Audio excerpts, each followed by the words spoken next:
A smart home device is really just a small computer that has CPU, it has memory, connectivity and a number of sensors. But the device manufacturers typically don't have the motivation, the incentive, much less the capabilities to build security into their devices. And typical issues we find are poor implementation of encryption, infrequent updates of firmware when vulnerabilities are found, and even hard-coded passwords that are hard-coded into the system itself. So, not surprisingly, we find many smart home devices are wide open to cyber attack. Our research team in the Dojo Labs group recently was able to hack into a home alarm system. This is an alarm system that is meant to protect your home from physical world attacks. They were not only able to get into the alarm and turn it off remotely over the internet, but they actually got access to the entire customer database, names and physical addresses. So think about that, tens of thousands of people who had alarms protecting their homes who were now vulnerable. So when you ask what can happen, there are real physical world implementation issues when you connect devices like alarms, cameras, baby monitors, smoke monitors to the internet. Represents real physical world risk. The other side of the coin is if I can hack into your smart TV, which at the end of the day is really just a computer, I can use that as a jumping off point for hacking into the PC, where now I can get access to your credit card information, your banking information, and other sensitive personal data.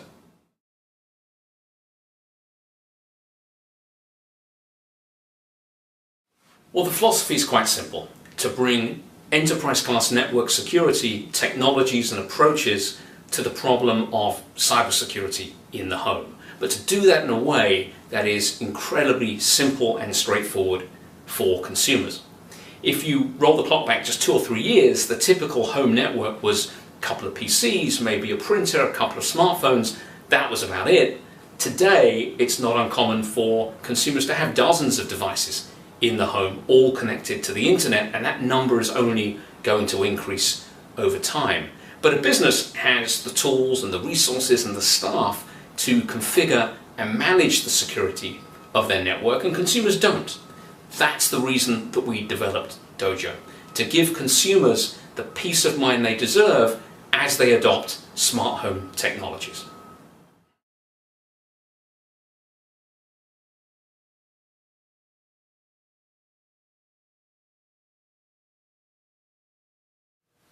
At Dojo, we're delivering cutting-edge, multi-layered cybersecurity technologies like network anomaly detection, IPDS, machine learning, but consumers aren't cybersecurity experts, and nor should they have to be. It's our job to package this technology in a way that's highly accessible. And we do this in 4 ways. First, the Dojo unit itself is very simple. You just plug in the power, plug it into your router, and you're ready to go. Second, the Dojo Pebble is a simple visual representation of the security status of your network. Third, you interact with Dojo actually through a simple chat application on your smartphone. So there's no new technology or app to learn, you simply interact as you would do with any other chat application. And fourth, at BullGuard, support is always available 24/7 through email, through chat, and during business hours by telephone as well.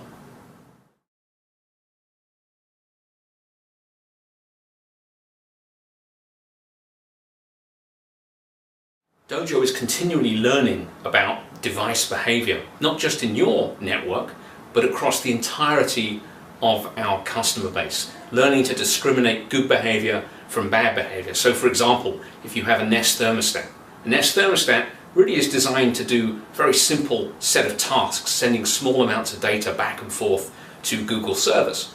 If we start to see a Nest thermostat on one customer's network, all of a sudden sending large amounts of data to a server outside of the Google domain, well, we're going to flag that as anomalous behavior, automatically block that from happening, again, not just for that customer, but across the entirety of the network. So I've taken a very simple example to illustrate the much more complex problem of continual learning, continual enhancement, staying ahead of new threats as they emerge, and we do that through deep neural network learning across the entirety of the user base.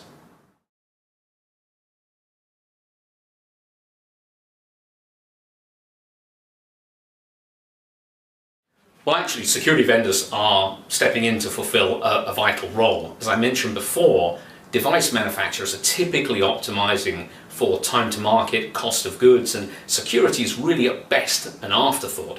So consumers are bringing all of these new devices into the home really without an appreciation of the risks that that represents. So the security industry is fulfilling a vital role in filling the gap and staying ahead of the hackers and staying ahead of the threats.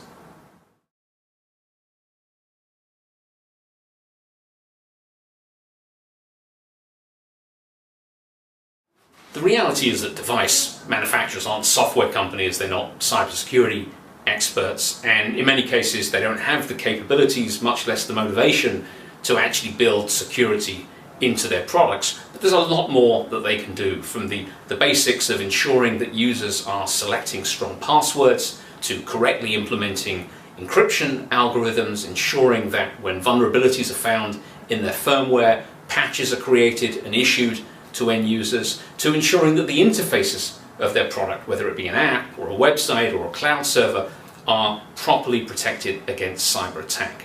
And they're going to have to start taking security more seriously, or they'll ultimately be forced to do so by regulators. And we're starting to see that happen in Europe, for example, with the promulgation of the IoT security certification and labeling scheme that's currently under consideration. And that will only become a more important part of regulatory concern as we start to see more cyber attacks against these kinds of devices.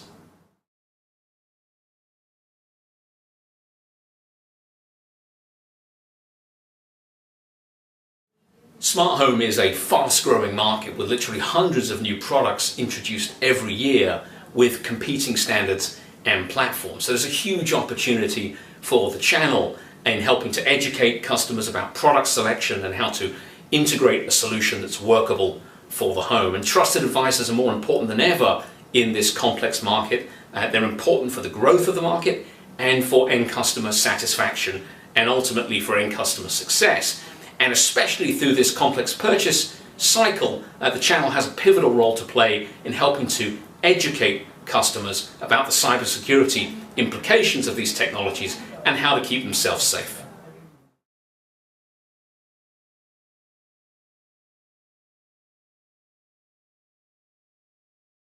Well, BullGuard's channel program is really going through an exciting period of growth right now, going from strength to strength. We have over 40 partners. I think the latest count is 42 in our Advantage Plus program, and expect that to actually grow significantly with the 2018 intake. A couple of areas of highlight for us: continued strength and growth in the UK, which is a really exciting market right now, and we've been growing also internationally, have entered the German market, the DACH region, been hiring a new team over there who are doing amazing things and building a very strong network of partners. So channel is absolutely central to everything we do at BullGuard, and we look forward to continued growth and success with our partners as we finish up 2017 and go into the new year.